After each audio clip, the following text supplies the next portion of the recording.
It was all very well to join them, but speaking to them proved quite as much as ever an effort beyond my strength offered, in close quarters, difficulties as insurmountable as before. This situation continued a month, and, with new aggravations and particular notes, the note above all, sharper and sharper, of the small ironic consciousness on the part of my pupils. It was not, I am as sure today as I was sure then, my mere infernal imagination, it was absolutely traceable that they were aware of my predicament and that this strange relation made, in a manner, for a long time, the air in which we moved. I don't mean that they had their tongues in their cheeks or did anything vulgar, for that was not one of their dangers.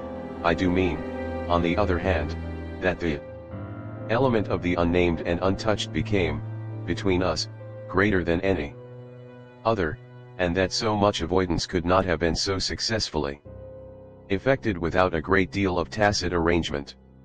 It was as if, at moments, we were perpetually coming into sight of subjects before which we must stop short, turning suddenly out of alleys that we perceived to be blind, closing with a little bang that made us look at each other, for, like all bangs, it was something louder than we had intended. The doors we had indiscreetly opened. All roads lead to Rome, and there were times when it might have struck us that almost every branch of study or subject of conversation skirted forbidden ground. Forbidden ground was the question of the return of the dead, in general, and of whatever, in especial, might survive, in memory, of the friends little children had lost. There were days when I could have sworn that one of them had, with a small invisible nudge, said to the other, "She thinks she'll do it this time, but she won't." To do it would have been to indulge, for instance, and for once in a way, in some direct reference to the lady who had prepared them for my discipline. They had a delightful endless appetite for passages in my own history, to which I had again and again treated them. They were in possession of everything that had ever happened to me, had, with every circumstance, the story of my smallest adventures and of those of my brothers and sisters, and of the cat and the dog at home, as well as many particulars of the eccentric nature of my father, of the furniture and arrangement of our house, and of the conversation of the old women of our village. There were things enough, taking one with another, to chatter about, if one went very fast and knew by instinct when to go round. They pulled with an art of their own the strings of my invention and my memory, and nothing else perhaps, when I thought of such occasions afterward, gave me so the suspicion of being watched from under cover. It was in any case over my life, my past, and my friends alone that we could take anything like our ease, a state of affairs that led them sometimes without the least pertinence to break out into sociable reminders. I was invited with no visible connection to repeat afresh Goody Gosling's celebrated MOT, or to confirm the details already supplied as to the cleverness of the vicarage pony. It was partly at such junctures as these, and partly at quite different ones, that, with the turn my matters had now taken, my predicament, as I have called it, grew most sensible. The fact that the days passed for me without another encounter ought, it would have appeared, to have done something toward soothing my nerves. Since the light brush, that second night on the upper landing, of the presence of a woman at the foot of the stair, I had seen nothing, whether in or out of the house, that one had better not have seen. There was many a corner round which I expected to come upon Quint, and many a situation that, in a merely sinister way, would have favored the appearance of Miss Jessel. The summer had turned, the summer had gone, the autumn had dropped upon Bly and had blown out half our lights. The place, with its grey sky and withered garlands, its bared spaces and scattered dead leaves, was like a theater after the performance, all strewn with crumpled playbills. There were exactly states of the air, conditions of sound and of stillness, unspeakable. Impressions of the kind of ministering moment, that brought back to me, long enough to catch it, the feeling of the medium in which, that June evening, out of doors, I had had my first sight of Quint, and in which, too, at those other instants, I had, after seeing him through the window, looked for him in vain in the circle of shrubbery. I recognized the signs, the portents, I recognized the moment, the spot. But they remained unaccompanied and empty, and I continued unmolested, if unmolested one could call a young woman whose sensibility had, in the most extraordinary fashion, not declined but deepened. I had said in my talk with Mrs. Groves on that horrid scene of Flora's by the lake, and had perplexed her by so saying that it would from that moment distress me much more to lose my power than to keep it. I had then expressed what was vividly in my mind, the truth that, whether the children really saw or not, since, that is, it was not yet definitely proved, I greatly preferred, as a safeguard, the fullness of my own exposure. I was ready to know the very worst that was to be known. What I had then had an ugly glimpse of was that my eyes might be sealed just while theirs were most opened.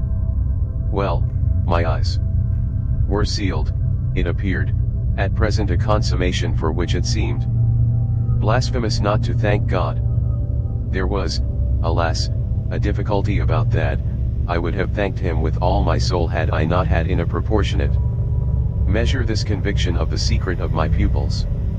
How can I retrace today the strange steps of my obsession? There were times of our being together when I would have been ready to swear that, literally, in my presence, but with my direct sense of it closed, they had visitors who were known and were welcome. Then it was that, had I not been deterred by the very chance that such an injury might prove greater than the injury to be averted, my exultation would have broken out. They're here, you little wretches, I would have cried, and you can't deny it. Now, the little wretches denied it with all the added volume of their sociability and their tenderness, in just the crystal depths of which, like the flash of a fish in a stream, the mockery of their advantage peeped up. The shock, in truth, had sunk into me still deeper than I knew on the night when, looking out to see either Quint or Miss Jessel under the stars, I had beheld the boy over whose rest I watched, and who had immediately brought in with him, had straightway, there, turned it on me the lovely upward look with which, from the battlements above me, the hideous apparition of Quint had played. If it was a question of a scare, my discovery on this occasion had scared me more than any other, and it was in the condition of nerves produced by it that I made my actual inductions. They harassed me so that sometimes, at odd moments, I shut myself up audibly to rehearse. It was at once a fantastic relief and a renewed despair the manner in which I might come to the point. I approached it from one side and the other while, in my room, I flung myself about, but I always broke down in the monstrous utterance of names. As they died away on my lips, I said to myself that I should indeed help them to represent something infamous, if, by pronouncing them, I should violate as rare a little case of instinctive delicacy as any schoolroom, probably, had ever known. When I said to myself, they have the manners to be silent, and you, trusted as you are, the baseness to speak, I felt myself crimson, and I covered my face with my hands. After these secret scenes I chattered more than ever, going on volubly enough till one of our prodigious, palpable hushes occurred. I can call them nothing else, the strange, dizzy lift or swim I try for terms. Into a stillness, a pause of all life, that had nothing to do with the more or less noise that at the moment we might be engaged in making, and that I could hear through any deepened exhilaration or quickened recitation or louder strum of the piano. Then it was that the others, the outsiders, were there. Though they were not angels, they passed, as the French say, causing me, while they stayed, to tremble with the fear of their addressing to their Younger victims some yet more infernal message or more vivid image than they had thought good enough for myself. What it was most impossible to get rid of was the cruel idea that, whatever I had seen, Miles and Flora saw more things terrible and unguessable and that sprang from dreadful passages of intercourse in the past. Such things naturally left on the surface, for the time, a chill which we vociferously denied that we felt, and we had, all three, with repetition, got into such splendid training that we went, each time, almost automatically, to mark the close of the incident, through the very same movements. It was striking of the children, at all events, to kiss me inveterately with a kind of wild irrelevance and never to fail one or the other of the precious question that had helped us through many a peril. When do you think he will come? Don't you think we ought to write? There was nothing like that inquiry, we found by experience, for carrying off an awkwardness. He of course was their uncle in Harley Street, and we lived in much profusion of theory that he might at any moment arrive to mingle in our circle. It was impossible to have given less encouragement than he had done to such a doctrine, but if we had not had the doctrine to fall back upon, we should have deprived each other of some of our finest exhibitions. He never wrote to them. That may have been selfish, but it was a part of the flattery of his trust of me, for the way in which a man pays his highest tribute to a woman is apt to be but by the more festal celebration of one of the sacred laws of his comfort, and I held that I carried out the spirit of the pledge given not to appeal to him when I let my charges understand that their own letters were but charming literary exercises. They were too beautiful to be posted. I kept them myself. I have them all to this hour. This was a rule indeed which only added to the satiric effect of my being plied with the supposition that he might at any moment be among us. It was exactly as if my charges knew how almost more awkward than anything else that might be for me. There appears to me, moreover, as I look back, no note in all this more extraordinary than the mere fact that, in spite of my tension and of their triumph, I never lost patience with them. Adorable they must in truth have been, I now reflect, that I didn't in these days hate them. Would exasperation, however, if relief had longer been postponed, finally have betrayed me. It little matters, for relief arrived. I call it relief, though it was only the relief that a snap brings to a strain or the burst of a thunderstorm to a day of suffocation. It was at least change, and it came with a rush. Walking to church a certain Sunday morning, I had little Miles at my side, and his sister, in advance of us and at Mrs. Grose's, well in sight. It was a crisp, clear day, the first of its order for some time. The night had brought a touch of frost, and the autumn air, bright and sharp, made the church bells almost gay. It was an odd accident of thought that I should have happened at such a moment to be particularly and very gratefully struck with the obedience of my little charges. Why did they never resent my inexorable, my perpetual society? Something or other had brought nearer home to me that I had all but pinned the boy to my shawl, and that, in the way our companions were marshaled before me, I might have appeared to provide against some danger of rebellion. I was like a jailer with an eye to possible surprises and escapes. But all this belonged, I mean their magnificent little surrender, just to the special array of the facts that were most abysmal. Turned out for Sunday by his uncle's tailor, who had had a free hand and a notion of pretty waistcoats, and of his grand little heir, Miles's whole title to independence, the rights of his sex and situation, were so stamped upon him that if he had suddenly struck for freedom I should have had nothing to say. I was by the strangest of chances wondering how I should meet him when the revolution unmistakably occurred. I call it a revolution because I now see how, with the word he spoke, the curtain rose on the last act of my dreadful drama, and the catastrophe was precipitated. "Look here, my dear, you know," he charmingly said, "when in the world, please, am I going back to school?"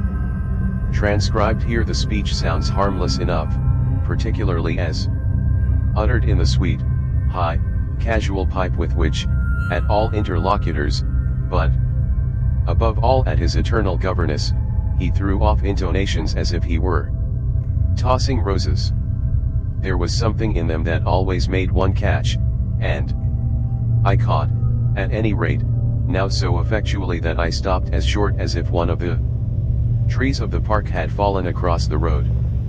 There was something new, on the spot, between us, and he was perfectly aware that I recognized it, though, to enable me to do so, he had no need to look a whit less candid and charming than usual.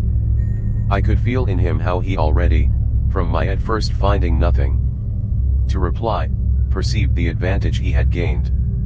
I was so slow to find anything that he had plenty of time, after a minute, to continue with his suggestive but inconclusive smile, "You know, my dear, that for a fellow to be with a lady always," his "my dear" was constantly on his lips for me, and nothing could have expressed more the exact shade of the sentiment with which I desired to inspire my pupils than its fond familiarity. It was so respectfully easy. But, oh, how I felt that at present I must pick my own phrases. I remember that, to gain time, I tried to laugh, and I seemed to see in the beautiful face with which he watched me how ugly and queer I looked. And always with the same lady I returned. He neither blanched nor winked. The whole thing was virtually out between us. Ah, of course, she's a jolly, perfect lady, but, after all, I'm a fellow, don't you see that's well, getting on. I lingered there with him an instant ever so kindly. Yes, you're getting on. Oh, but I felt helpless. I have kept to this day the heartbreaking little idea of how he seemed to know that and to play with it. And you can't say I've not been awfully good, can you? I laid my hand on his shoulder, for, though I felt how much better it would have been to walk on, I was not yet quite able. No, I can't say that, Miles. Except just that one night, you know. That one night I couldn't look as straight as he. Why, when I went out of the house. Oh, yes. But I forget what you did it for. You forget he spoke with the sweet extravagance of childish reproach. Why, it was to show you I could. Oh, yes, you could. And I can again. I felt that I might, perhaps, after all, succeed in keeping my wits about me. Certainly. But you won't. No, not that again. It was nothing. It was nothing, I said. But we must go on. He resumed our walk with me, passing his hand into my arm. Then when am I going back? I wore, in turning it over, my most responsible air. Were you very happy at school? He just considered. Oh, I'm happy enough anywhere. Well, then, I quavered, if you're just as happy here. Ah, but that isn't everything. Of course you know a lot. But you hint that you know almost as much. I risked as he paused. Not half I want to, Miles honestly professed. But it isn't so much that. What is it, then? Well, I want to see more life. I see, I see. We had arrived within sight of the church and of various persons, including several of the household of Bly, on their way to it and clustered about the door to see us go in. I quickened our step. I wanted to get there before the question between us opened up much further. I reflected hungrily that, for more than an hour, he would have to be silent, and I thought with envy of the comparative dusk of the pew and of the almost spiritual help of the hassock on which I might bend my knees. I seemed literally to be running a race with some confusion to which he was about to reduce me, but I felt that he had got in first when, before we had even entered the churchyard, he threw out, "I want my own sword." It literally made me bound forward. "There are not many of your own sword, Miles." I laughed. "Unless perhaps dear little Flora? You really compare me to a baby girl?" This found me singularly weak. "Don't you, then, love our sweet Flora?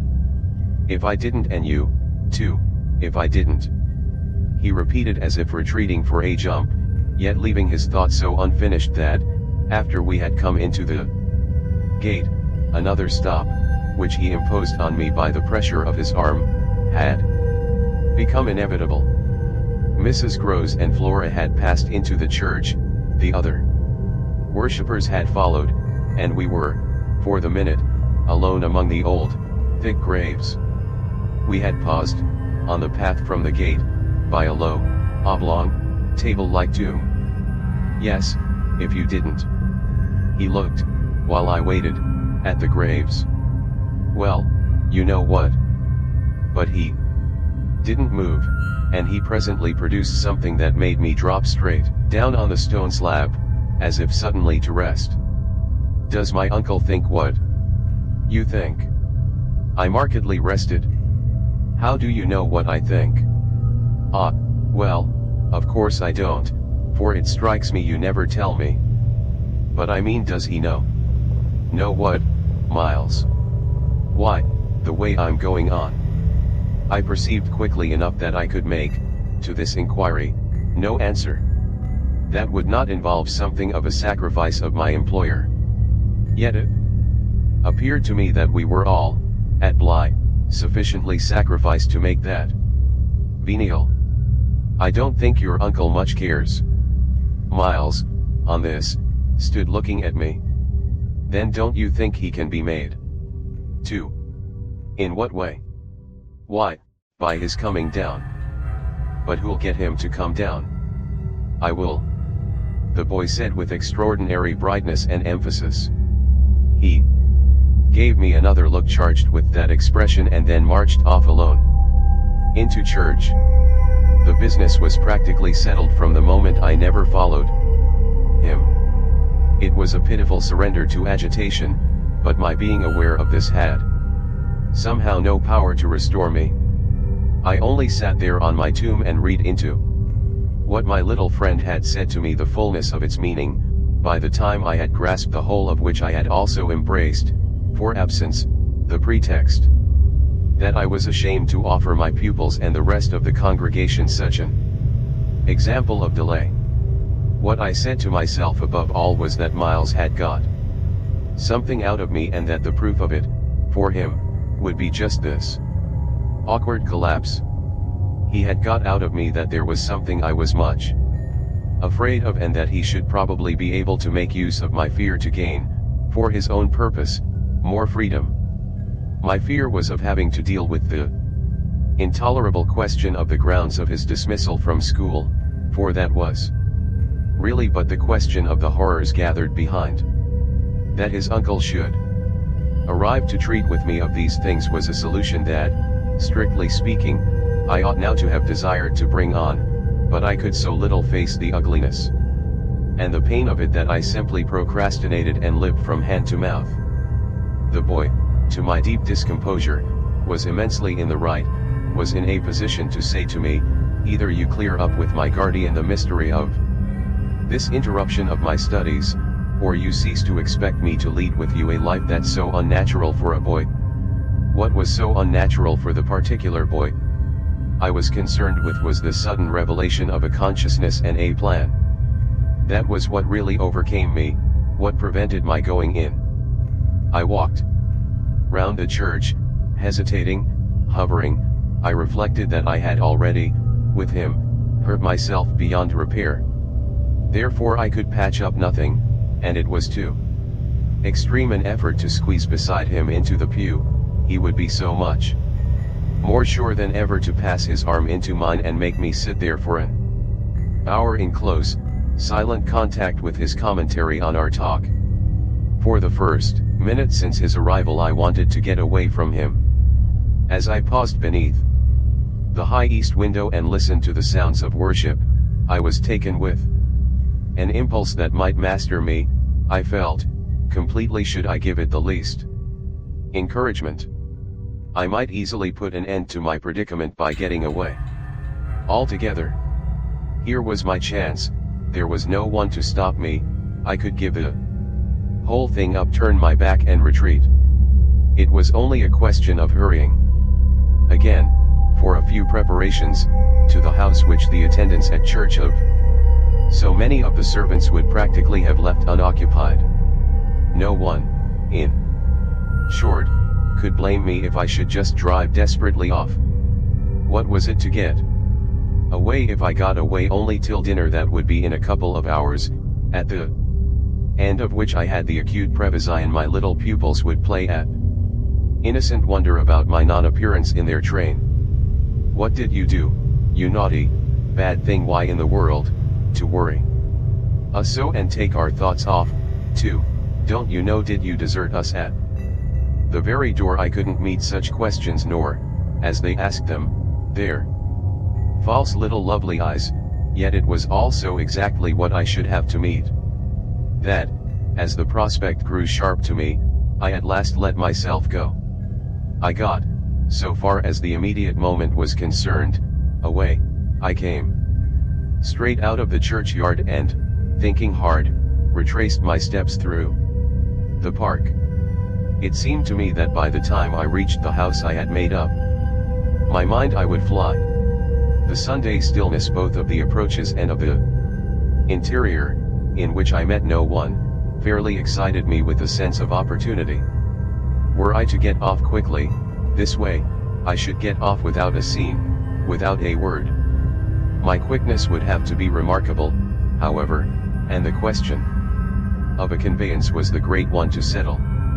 Tormented, in the hall, with difficulties and obstacles, I remember sinking down at the foot of the staircase, suddenly collapsing there on the lowest step, and then, with a revulsion, recalling that it was exactly where more than a month before, in the darkness of night and just so bowed with evil things, I had seen the specter of the most horrible of women. At this I was able to straighten myself.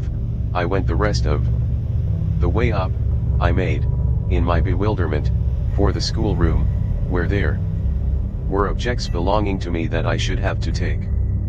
But I opened the door, to find again, in a flash, my eyes unsealed.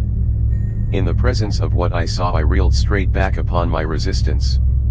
Seated at my own table in clear noonday light I saw a person whom, without my previous experience, I should have taken at the first blush for some housemaid who might have stayed at home to look after the place, and who, availing herself of rare relief from observation and of the schoolroom table and my pens, ink, and paper, had applied herself to the considerable effort of a letter to her sweetheart. There was an effort in the way that, while her arms rested on the table, her hands with evident weariness supported her head, but at the moment I took this in I had already become aware that, in spite of my entrance, her attitude strangely persisted.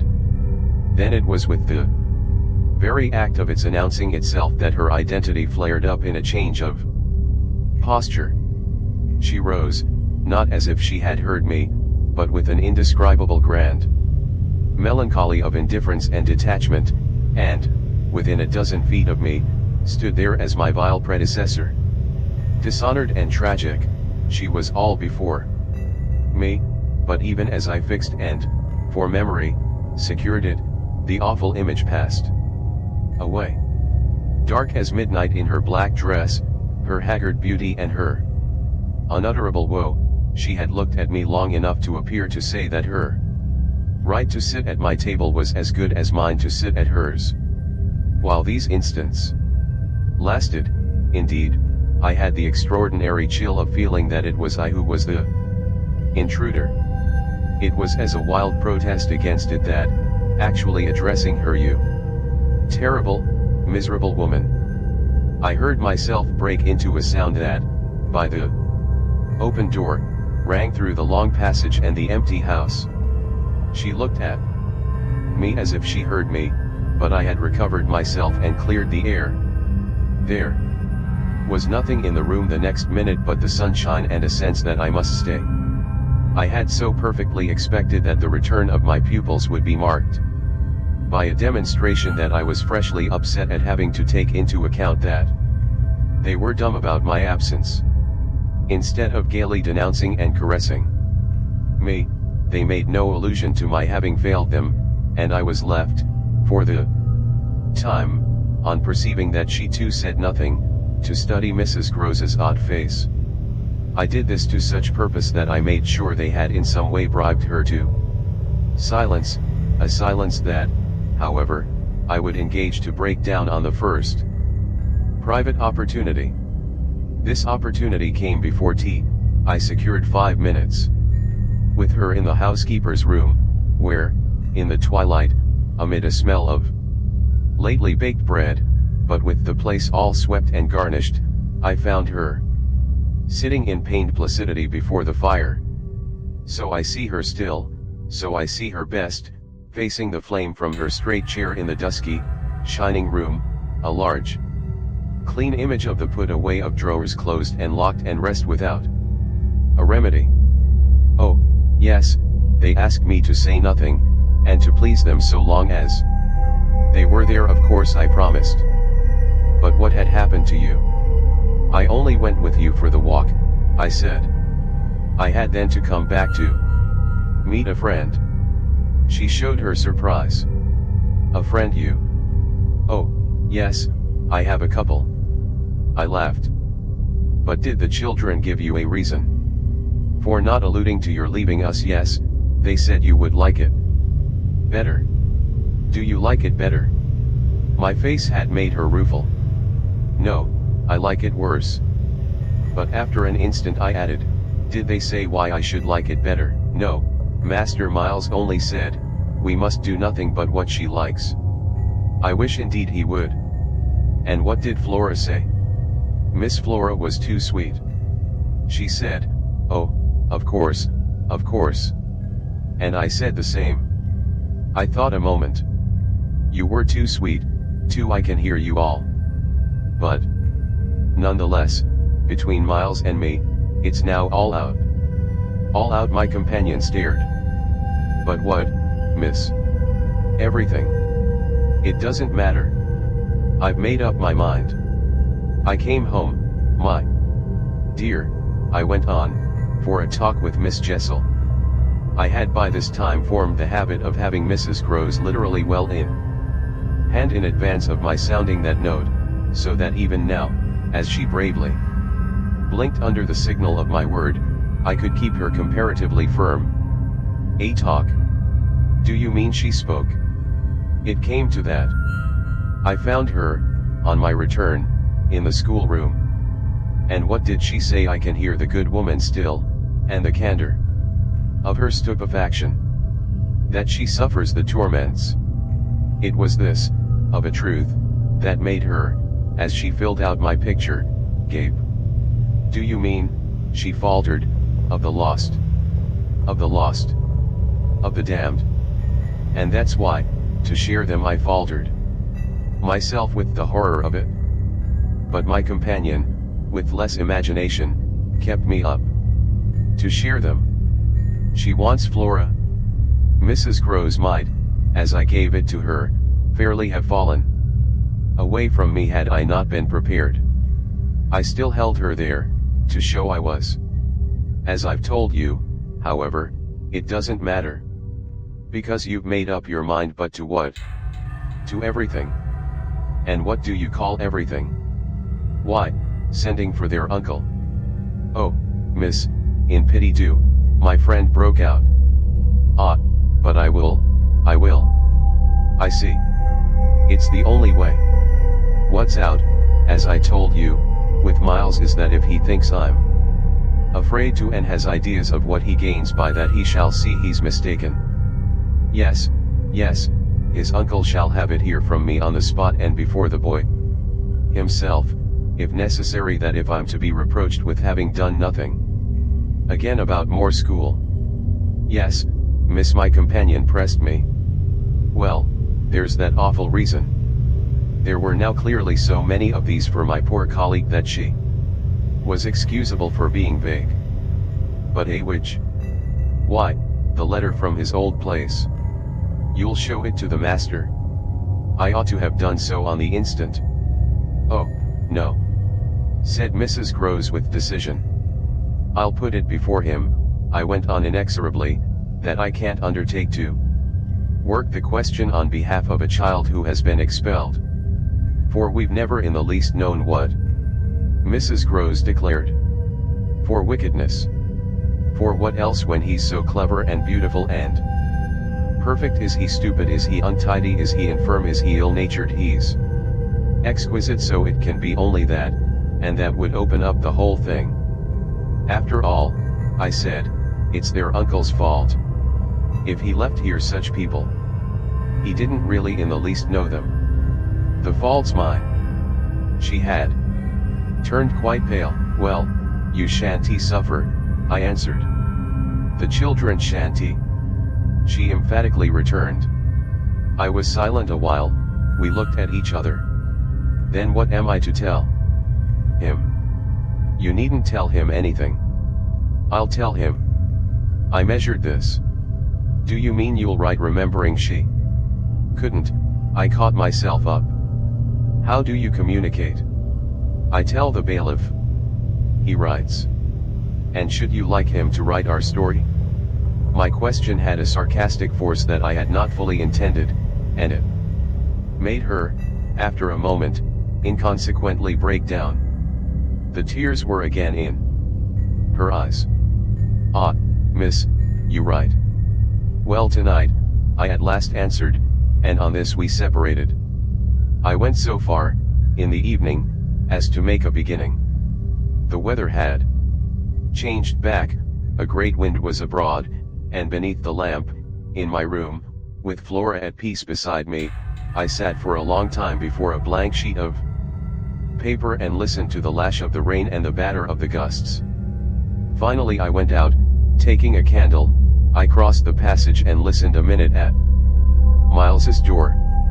What, under my endless obsession, I had been impelled to listen for was some betrayal of his not being at rest, and I presently caught one, but not in the form I had expected.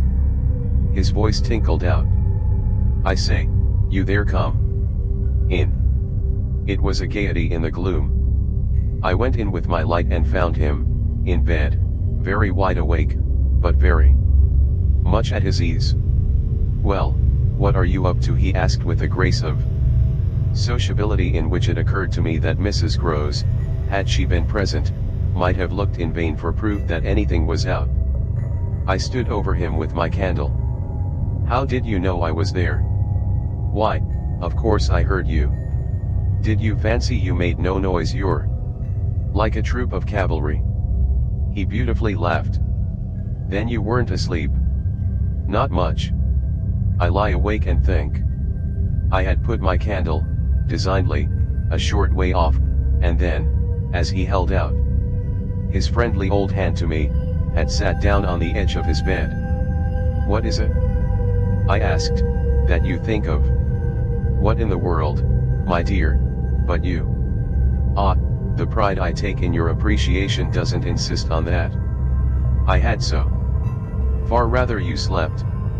Well, I think also, you know, of this queer business of ours. I marked the coolness of his firm little hand. Of what queer business, Miles? Why, the way you bring me up. And all the rest.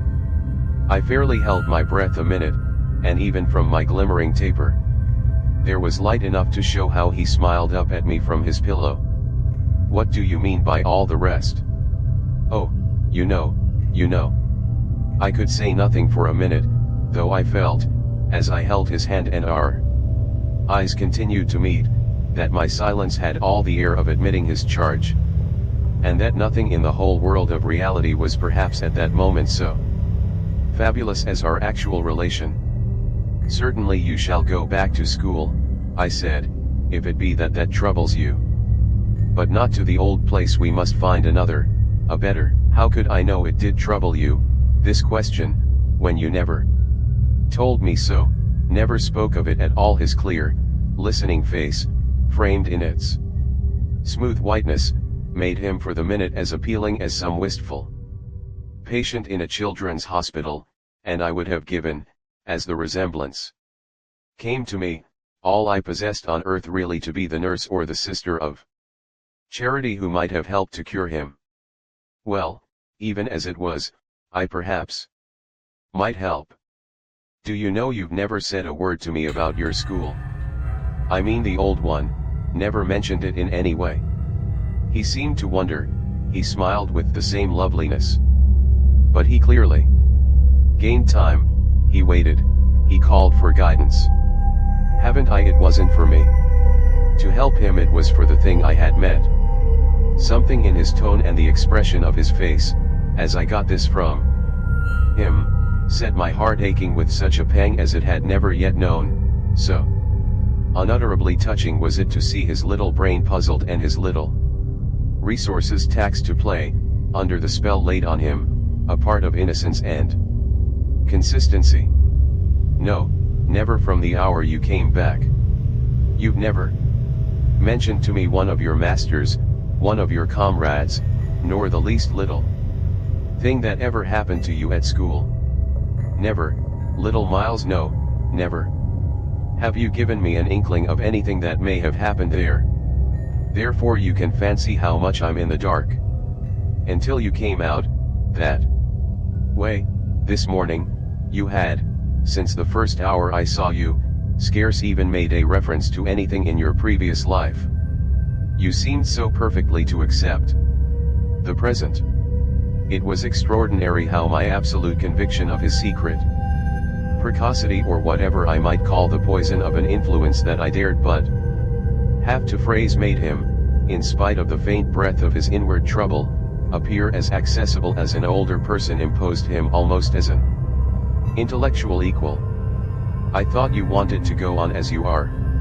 It struck me that at this he just faintly colored. He gave, at any rate, like a convalescent slightly fatigued, a languid shake of his head. I don't. I want to get away. You're tired of Bly? Oh, no, I like Bly. Well, then. Oh, you know what a boy wants. I felt that I didn't know so well as Miles, and I took temporary refuge. You want to go to your uncle? Again, at this, with his sweet ironic face, he made a movement on the pillow. Ah, you can't get off with that. I was silent a little, and it was I, now, I think, who changed color. My dear, I don't want to get off. You can't, even if you do. You can't. He lay beautifully staring. My uncle must come down, and you must completely settle things. If we do, I returned with some spirit, you may be sure it will be to take you quite away. Well, don't you understand that that's exactly what I'm working for? You'll have to tell him about the way you've let it all drop, you'll have to tell him a tremendous lot. The exultation with which he uttered this helped me somehow, for the instant, to meet him rather more. And how much will you, Miles, have to tell him? There are things he'll ask you. He turned it over. Very likely. But what things? The things you've never told me. To make up his mind what to do with you. He can't send you back. Oh, I don't want to go back. He broke in. I want a new field. He said it with admirable serenity, with positive unimpeachable gaiety, and doubtless it was that very note that most evoked for me the poignancy, the unnatural childish tragedy, of his probable reappearance at the end of 3 months with all this bravado and still more dishonor. It overwhelmed me now, that I should never be able to bear that, and it made me let myself go. I threw myself upon him, and in the tenderness of my pity I embraced him. Dear little Miles, dear little Miles. My face was close to his, and he let me kiss him, simply taking it with indulgent good humor. "Well, old lady. Is there nothing at all that you want to tell me?" He turned off a little, facing round toward the wall and holding up his hand to look at as one had seen sick children look. I told you. This morning. Oh, I was sorry for him. That you just want me not to worry you." He looked round at me now, as if in recognition of my understanding him, then ever so gently, to let me alone, he replied. There was even a singular little dignity in it, something that made me release him, yet, when I had slowly risen, linger beside him. God knows I never wished to harass him, but I felt that merely, at this, to turn my back on him was to abandon or, to put it more truly, to lose him. "I've just begun a letter to your uncle," I said. "Well, then, finish it." I waited a minute. "What happened before?" He gazed up at me again. "Before what?" "Before you came back. And before you went away." For some time he was silent, but he continued to meet my eyes. "What happened?" It made me, the sound of the words, in which it seemed to me that I caught for the very first time a small faint quaver of consenting consciousness. It made me drop on my knees beside the bed and seize once more the chance of possessing him.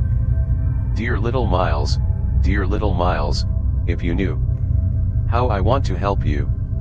It's only that, it's nothing but that, and I'd rather die than give you a pain or do you a wrong. I'd rather die than hurt a hair of you. Dear little Miles, oh, I brought it out now. Even if I should go too far, I just want you to help me to save you. But I knew in a moment after this that I had gone too far. The answer to my appeal was instantaneous, but it came in the form of an extraordinary blast and chill, a gust of frozen air, and a shake of the room as great as if, in the wild wind, the casement had crashed in.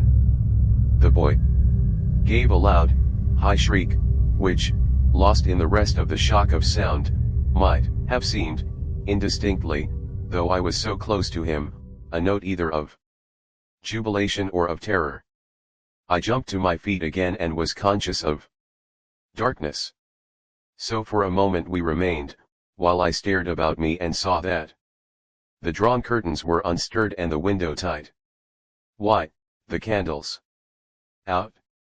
I then cried. "It was I who blew it, dear," said Miles. The next day, after lessons, Mrs. Groves found a moment to say to me quietly, "Have you written, miss?"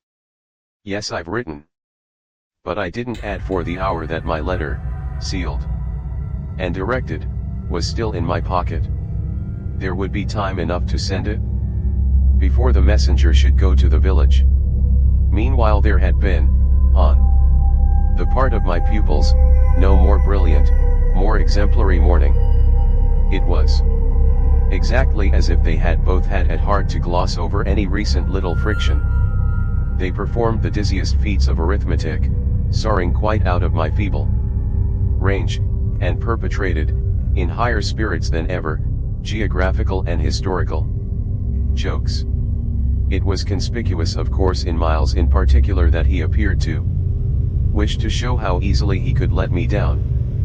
This child, to my memory, really lives in a setting of beauty and misery that no words can translate. There was a distinction all his own in every impulse he revealed. Never was a small, natural creature, to the uninitiated eye all frankness and freedom, a more ingenious, a more extraordinary little gentleman. I had perpetually to guard against the wonder of contemplation into which my initiated view betrayed me, to check the irrelevant gaze and discouraged sigh in which I constantly both attacked and renounced the enigma of what such a little gentleman could have done that deserved a penalty. Say that, by the dark prodigy I knew, the imagination of all evil had been opened up to him, all the justice within me ached for the proof that it could ever have flowered into an act.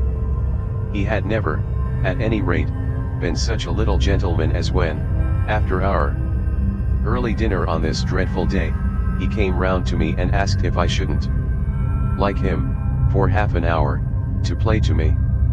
David playing to Saul could never have shown a finer sense of the occasion. It was literally a charming exhibition of tact, of magnanimity, and quite tantamount to his saying outright, "The true knights we love to read about never push an advantage too far." I know what you mean now. You mean that to be let alone yourself and not followed up, you'll cease to worry and spy upon me, won't keep me so close to you, will let me go and come. Well, I come, you see, but I don't go. There'll be plenty of time for that. I do really delight in your society, and I only want to show you that I contended for a principle. It may be imagined whether I resisted this appeal or failed to accompany him again, hand in hand, to the schoolroom. He sat down at the old piano and played as he had never played, and if there are those who think he had better have been kicking a football, I can only say that I wholly agree with them. For at the end of a time that under his influence I had quite ceased to measure, I started up with a strange sense of having literally slept at my post. It was after luncheon, and by the schoolroom fire, and yet I hadn't really, in the least, slept. I had only done something much worse. I had forgotten where, all this time, was Flora when I put the question to Miles. He played on a minute before answering and then could only say, "Why, my dear, how do I know?" breaking moreover into a happy laugh which, immediately after, as if it were a vocal accompaniment, he prolonged into incoherent, extravagant song. I went straight to my room, but his sister was not there. Then, before going downstairs, I looked into several others. As she was nowhere about, she would surely be with Mrs. Groves, whom, in the comfort of that theory, I accordingly proceeded in quest of. I found her where I had found her the evening before, but she met my quick challenge with blank, scared ignorance. She had only supposed that, after the repast, I had carried off both the children, as to which she was quite in her right, for it was the very first time I had allowed the little girl out of my sight without some special provision. Of course now indeed she might be with the maids, so that the immediate thing was to look for her without an air of alarm. This we promptly arranged between us, but when, 10 minutes later and in pursuance of our arrangement, we met in the hall, it was only to report on either side that after guarded inquiries we had altogether failed to trace her. For a minute there, apart from observation, we exchanged mute alarms, and I could feel with what high interest my friend returned me all those I had from the first given her. "She'll be above," she presently said, "in one of the rooms you haven't searched." "No, she's at a distance. I had made up my mind. She has gone out." Mrs. Groves stared. "Without a hat?" I naturally also looked volumes. "Isn't that woman always without one?" "She's with her. She's with her," I declared. "We must find them." My hand was on my friend's arm, but she failed for the moment, confronted with such an account of the matter, to respond to my pressure. She communed, on the contrary, on the spot, with her uneasiness. "And where's Master Miles?" "Oh, he's with Quint. They're in the schoolroom." "Lord, miss." My view, I was myself aware, and therefore I suppose my tone had never yet reached so calm an assurance. "The trick's played," I went on, "they've successfully worked their plan." He found the most divine little way to keep me quiet while she went off. "Divine?" Mrs. Groves bewilderedly echoed. "Infernal, then," I almost cheerfully rejoined. "He has provided for himself as well." "But come." She had helplessly gloomed at the upper regions. "You leave him so long with Quint." "Yes, I don't mind that now." She always ended, at these moments, by getting possession of my hand, and in this manner she could at present still stay me. But after gasping an instant at my sudden resignation, because of your letter she eagerly brought out. I quickly, by way of answer, felt for my letter, drew it forth, held it up, and then, freeing myself, went and laid it on the great hall table.